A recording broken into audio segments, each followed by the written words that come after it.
We don't get what we want, we get who we are. And if you feel bad about yourself, if you feel life's not fair, however it is that you feel is in your informational field, and you just get more of it. It gets scanned, it gets read. Source says, okay, this is what their attention's on, so this must be important to them. Your Wi-Fi signal is extremely weak, but yet in your mind, you're like, why does this keep happening to me? Why me? Why is life doing this? Why am I being punished? And you don't realize that it's simply being emanated from your own Wi-Fi field.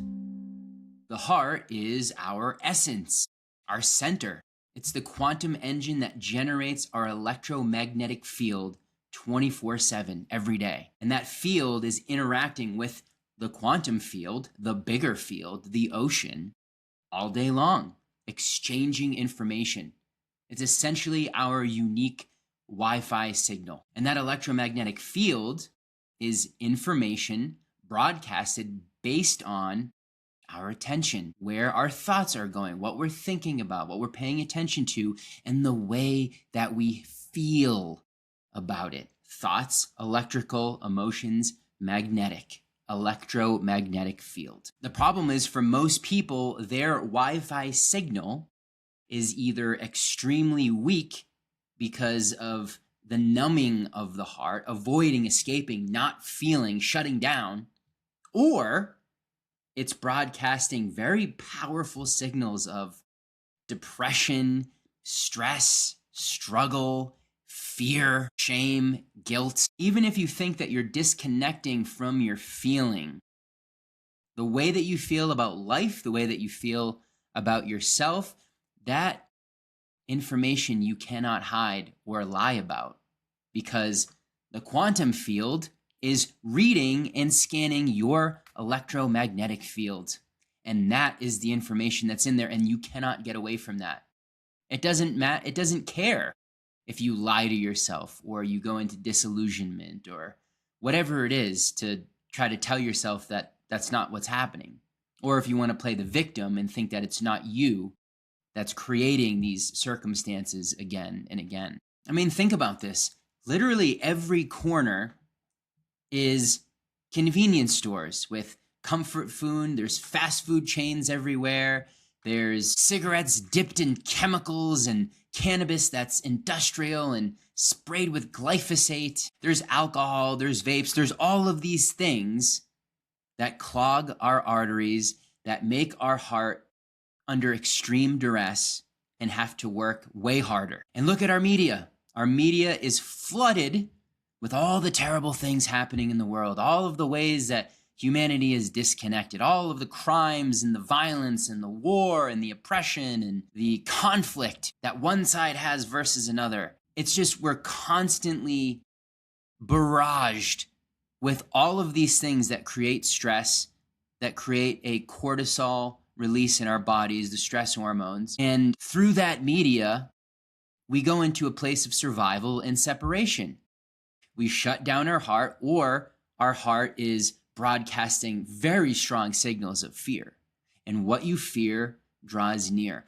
Our heart is the key to the life that we desire. It's the key to knowing who we are. It's the key to living in harmony with life the way that it was designed. Our heart is the throne of the soul within us, of the divine within us, because how we feel about things is what we experience. We don't get what we want, we get who we are. And if you feel bad about yourself, if you feel life's not fair, however it is that you feel is in your informational field, and you just get more of it. It gets scanned, it gets read. Source says, okay, this is what their attention's on, so this must be important to them. It doesn't have a concept of how our amygdala is so overstimulated and always scanning for threats and in a place of survival, looking for things that could go wrong, instead of in that relaxed place of creative energy, empowerment from a place of, I choose to send my creative life force energy through my attention to the things that I would like to.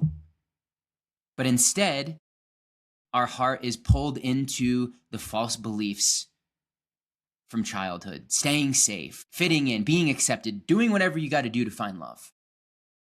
And then we never evolve from that. And then we have a society built on weakening that Wi-Fi signal. Why? Because then you can be controlled. Then you're depressed and you get on the pharmaceuticals. Then your Wi-Fi signal is owned by something outside of you. Now stay with me because I'm going to get to the solutions of this. I'm just highlighting a point so that you can see very clearly that the system that we're living in relies on the distortion and the weakening of the human heart, which is the biofield, which is the engine that brings to you all of the experiences, which governs your state of being. And if you don't have agency over that, then you unknowingly and unconsciously give it to that system, which seeks to siphon it and control it and manipulate it. So think about these two other big points, right? When I was in school as a kid, it mimicked a prison more than anything else. You're sitting in a chair, stationary, learning things, being dictated to. You have to become, in some level, void of feeling because your body is getting all tense from sitting there. You just want to be outside and playing and creating and having fun, but you're trapped in this prison-like scenario. And you just have to learn to accept it. You just have to cope with the heartbreak of that as a child and then more as a teenager. And that's what really fractures us. That's what really gets us to a place of, this is what life is. This is how it's going to be the rest of the time, deeply imprinted into the psyche. So then you go and work for a corporation and you think of yourself in a very small way and, you just settle and you're happy for somewhat of a okay paycheck and, benefits and healthcare and all that good stuff. This is what we're purging out right now as we go through this evolutionary period, but it's deep in there, right? And so that's why it's so important to reclaim the heart, to renew the heart. I'm going to give you a verse from Proverbs 23. There's a reason why the Bible mentions the heart so much.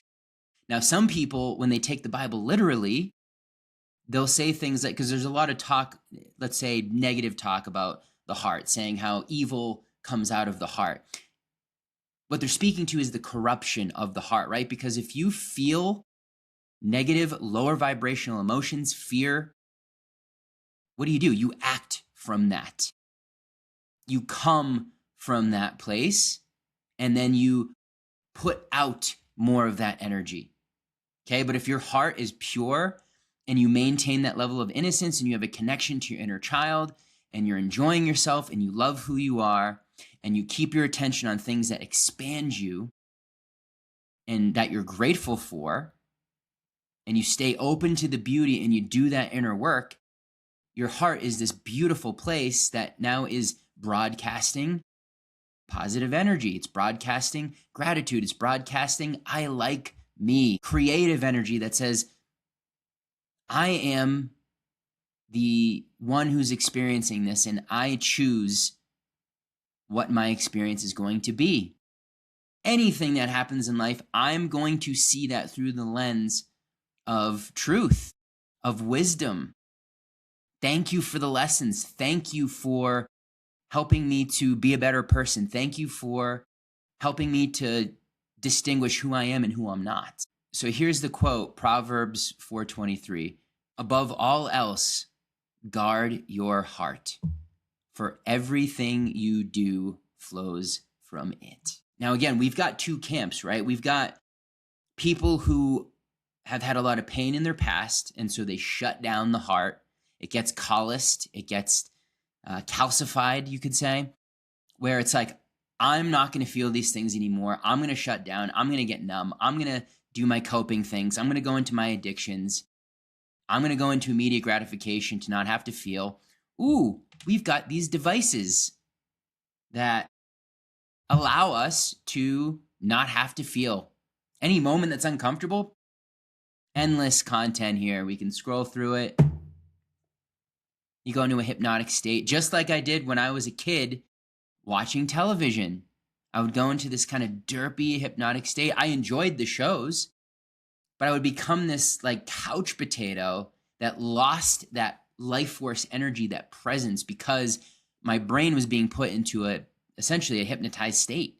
And now that television's in my pocket. I can get dopamine whenever I want. Cheap dopamine that I don't have to work anything for, put any effort in. And that is also a direct hit on the heart because we're numbing.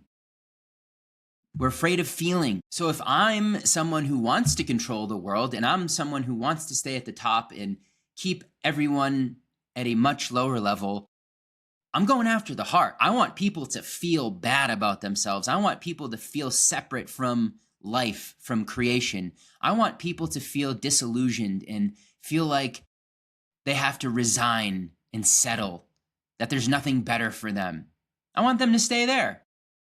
Because if people are feeling empowered and confident and joy and kindness and they're connected and they care about their neighbors, they are not going to let a system survive that is keeping people down, that is built on distortion, right? A strong heart is brave, it's courageous, it speaks truth. You can't hold it down. So of course, those wanting to maintain those positions don't want people to heal their hearts. Of course, they want the heart to be this place that is shut down. It's not even a question to me. A damaged, manipulated, traumatized heart is incoherent. There's disorder, there's chaos in the mind and the heart. They go together. When there's incoherence, your outer is incoherent and it's chaotic and disorderly. And that creates stress and that creates frustration. You can't have empowerment from that place. There's no creative energy going on. Your Wi-Fi signal is extremely weak. But yet in your mind, you're like, why does this keep happening to me? Why me? Why is life doing this? Why am I being punished? And you don't realize that it's simply being emanated from your own Wi-Fi field based on the information that's in there. When we're having constant thoughts of shame and unworthiness and guilt and confusion, the heart responds with feelings that correspond to those thoughts. And this is a tragedy because our heart is this beautiful, right, electromagnetic field that is shining and shimmering, and it's got the energy of our soul, the light of our soul. And it's got the kindness and the compassion and the empathy and the innocence of our child and seeing the magic of life. And that has gotten corrupted and turned into a shadow, into a shell of itself. This field that once held this beautifully unique signature, this song, your heartbeat, this unique frequency that comes from you, that colors life in a very beautiful and unique way, has become shut down, disempowered, dysregulated, and it's been siphoned. Your heart is 5,000 times more powerful than your mind. That the heart is what's sending the thought forms out. The thought forms are affecting the feeling, the electromagnetic waves, and that's what's going out. So this is why, people like Tony Robbins and people who try to help you to change your state of being, they understand this. They're not just trying to sell you this thing on state change. Like, they understand the mechanics of your state and how important it is, right? So we have these phones, and they're based on algorithms. Social media is based on algorithms. And a lot of times for us, it's unconscious, right? It's filled with things that we probably use to cope, to pass the time, to get dopamine from.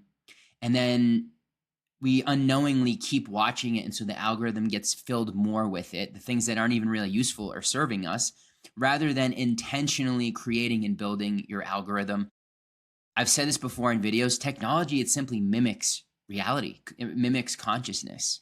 Okay, so if we're not taking the agency to design and build our own algorithm, it will be designed and built for us for things that don't serve our lives. Because again, if our attention within ourselves throughout the day is going to places that are negative and going to places where we beat ourselves up and we have doubt and we have anxiety, the field reads that as, oh, this is what they enjoy. This is where their life force is going. So we need to give them more experiences of that. Of course. It doesn't know good or bad, right or wrong. It just looks at what you're paying attention to. That's it. There's a simplicity to that. Of course, there's a mystery, but in a way, there's a mathematical simplicity to it, right? What you focus on is what you create. What you focus on is what grows, because your attention is sunlight. And just like a plant, if a plant doesn't have sunlight, it's not growing. It needs the nutrients. It needs that sunlight to have life. My heart got corrupted early on. One of the worst feelings that I didn't want to feel was rejection. I developed such a brutal insecurity around myself, and I hated what I saw in the mirror. And I would get rejected. I would perceive it as this rejection of me not being good enough. And then my own story became, I'm not good enough for anyone or anything.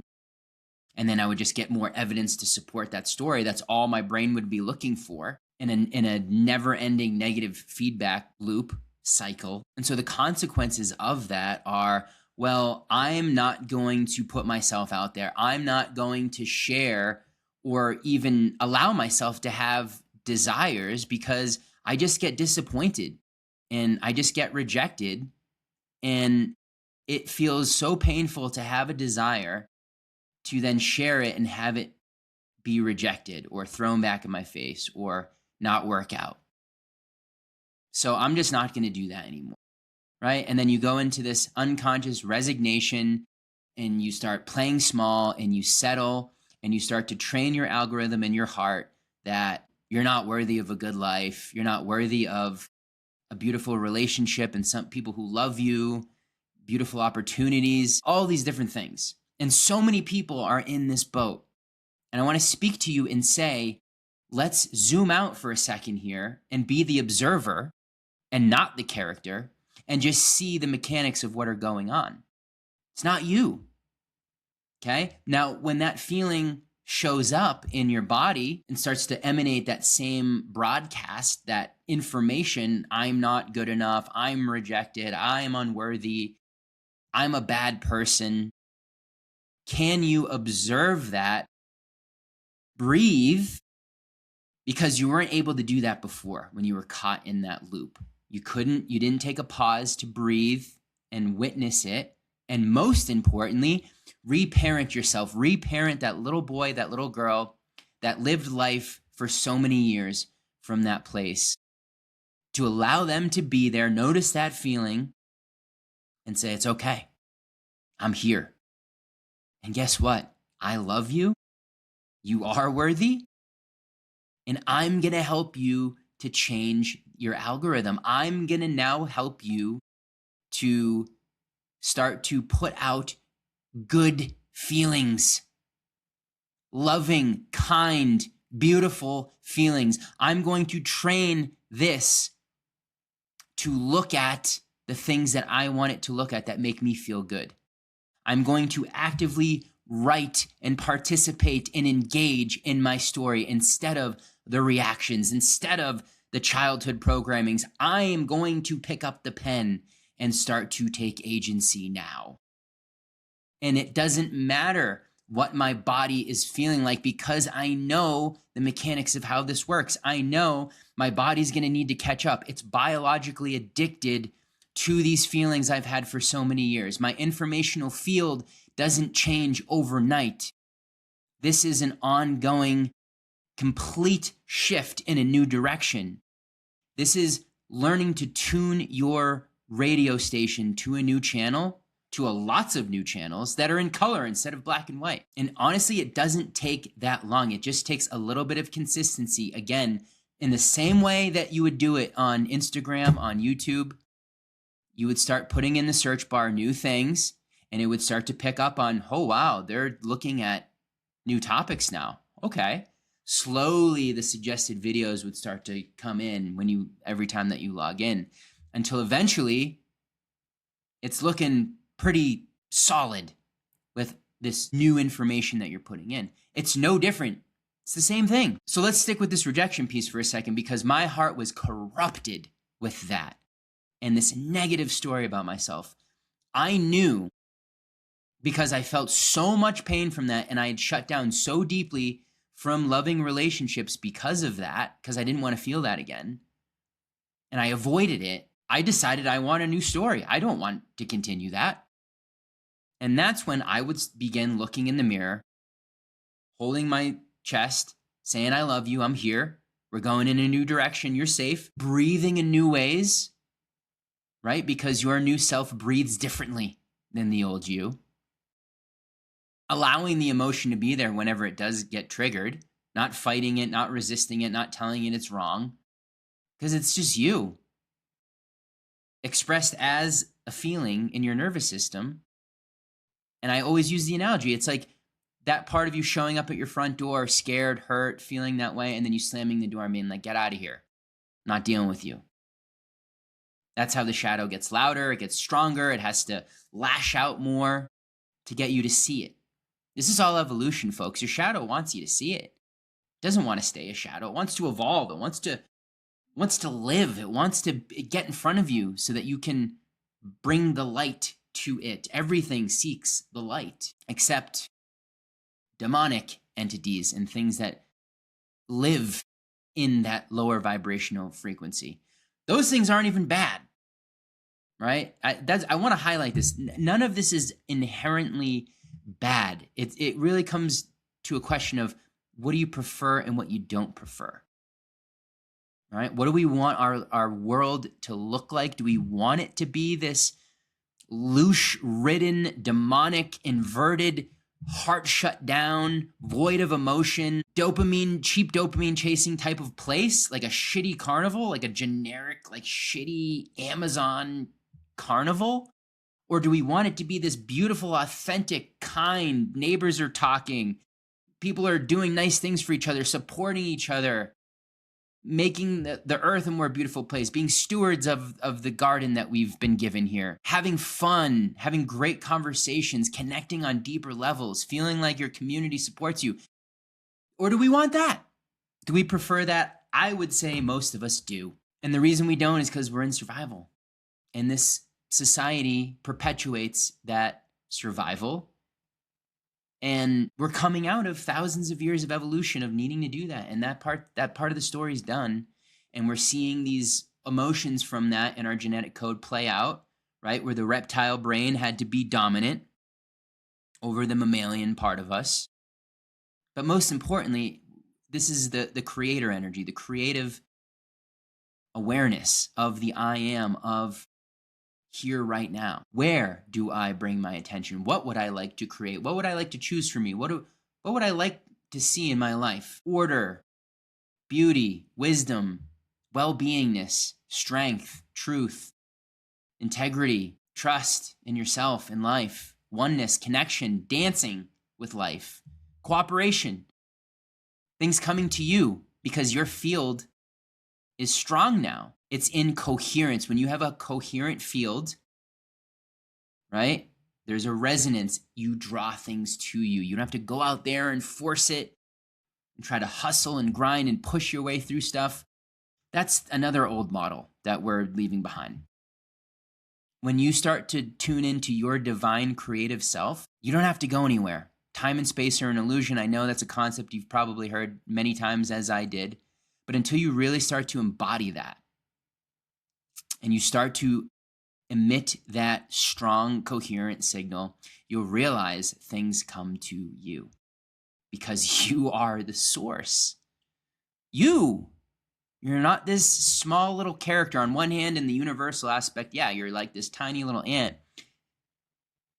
And right on the other side of that is you are source itself, an expression of it. You have the ability to create as source does. And so many of us just have a lens on or a mask that keep us hidden from that. The Wizard of Oz is, I've said it in other videos, is such a good analogy. The Wizard of Oz relied on illusion to control people. The Wizard of Oz doesn't want people to know that they are the magical ones, when he was just simply a guy that was more fearful than anything, and he only knew how to manipulate and control from that place because he didn't have any of his own magic. He wasn't tuned into that. And when you're not tuned into that, then you think you have to force, manipulate, and control. So there is like this compassion that I feel with those who have created the system, because that's where they're operating from. They're not connected to their heart. They don't have that sense of magic. Well, they do. It's just they use it for nefarious purposes, right? There's black magic rituals going on all over the place. The way that I see that is it's helping us to come back to and realize our own magic that we haven't been using, that we've been cut off from. You can either loop in your problems and stay there, or you can start tapping into your magic. And for a lot of us, we got conditioned. Even hearing the word magic, you feel maybe that's a childish thing. It's make-believe. It's all these things. No. Magic is more real than anything else. We're surrounded by it. All of this is magic. When you think about someone and then they call you or text you shortly after that, is that not magic? When you are excited about something and it feels aligned, and then opportunities just show up out of nowhere, these wonderful synchronicities, you meet the right person at the right time, is that not magic? It's just we are not focused on it. We're focused on the things we don't want to happen. We're focused on what we're afraid of, and then we get more of those experiences. We're using our magic in an irresponsible way because we're addicted, and our conditioning is to be muggles in a Harry Potter world. Those who run the system know that it is a world of Harry Potter and Hogwarts. They know it's not Muggle land. They want us to think we're muggles. Stay under the stairs, Harry Potter. Don't know that you're a wizard. Then we can't control you. Voldemort would way rather have had Harry stay under the stairs. Or would he? Because maybe that gave him purpose. Maybe that was his role that he played, was to develop Harry's wisdom and mastery as a powerful wizard. Could he have fulfilled his destiny without Voldemort? I would say no. Same with Luke Skywalker and Darth Vader. Same with the Joker and Batman. So really, it's like all is connected and plays its role in duality. It's just we're now going outside of that duality to become the observer and see things as they are. And that's what creates the unity. There's no more of this judgment anymore. You're just simply you're becoming someone who isn't controllable by a system. You're stepping out of that as the observer, which is the I am, where all your power is. There's no identity there. There's no limitation. There's no past story. There's no emotional weight tied to that. You're free.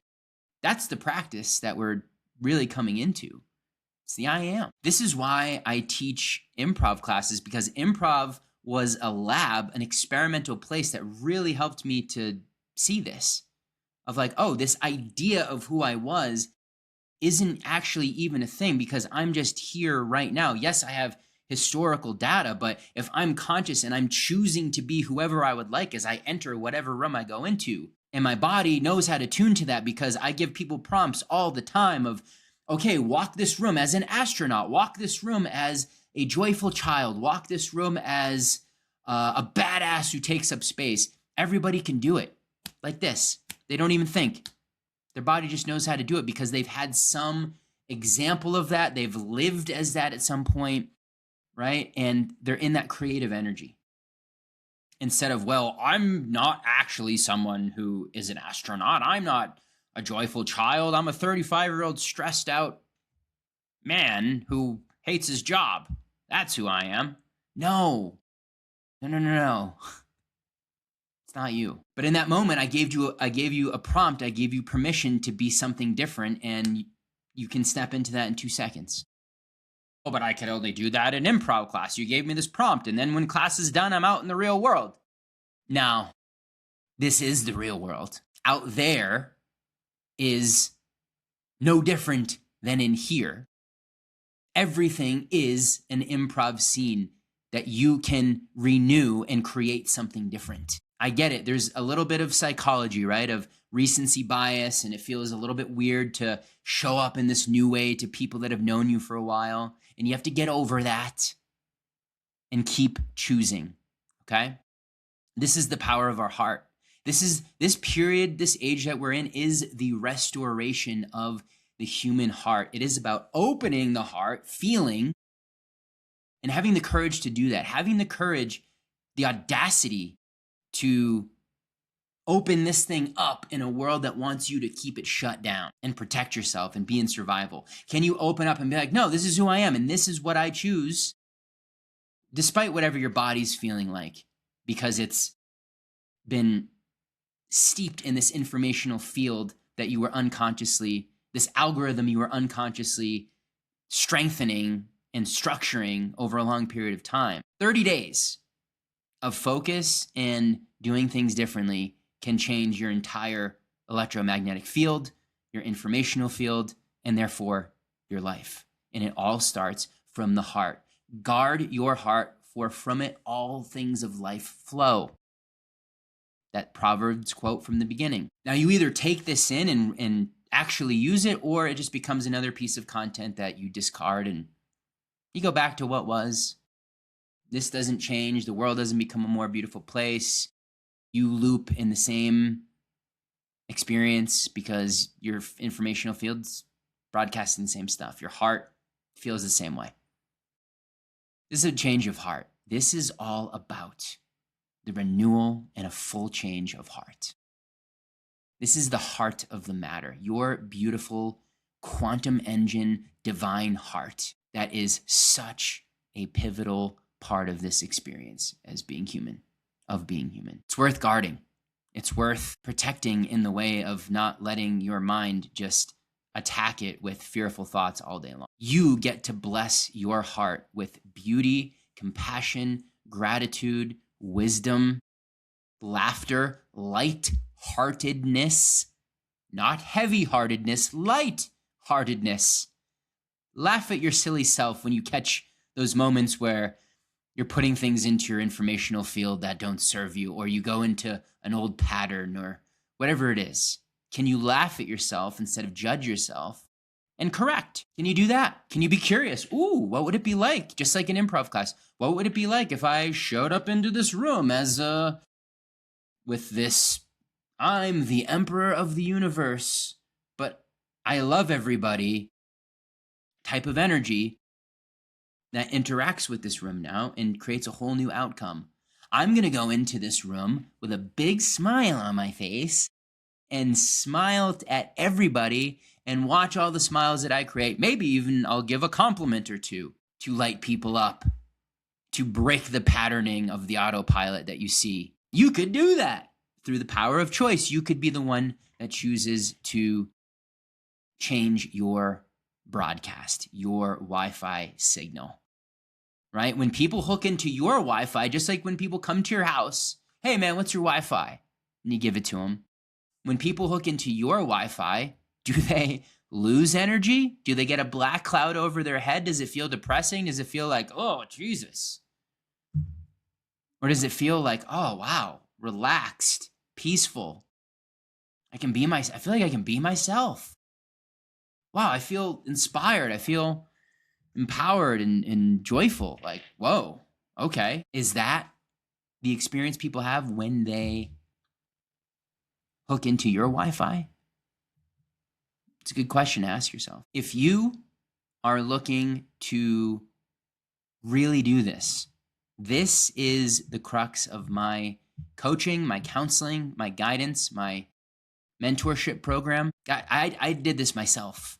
It took a long time to grasp a lot of these things, a lot of trial and error, a lot of experimentation. This is what I love in my life. I love to help people renew their minds and their heart to truly come into that place of, I like me. This feels good. I am in alignment. And now they are the chooser instead of the reactor, fully empowered of their in having creative agency over their experience. I've done it for myself. I love to help other people do this. So if this calls to you, let's work together. Let this not be a waiting thing anymore, and let it be something that now is the time now, so that when I go into later this year, 3-4 months from now, everything is changed. My signal is changed. I am changed. Very possible. You just have to choose it.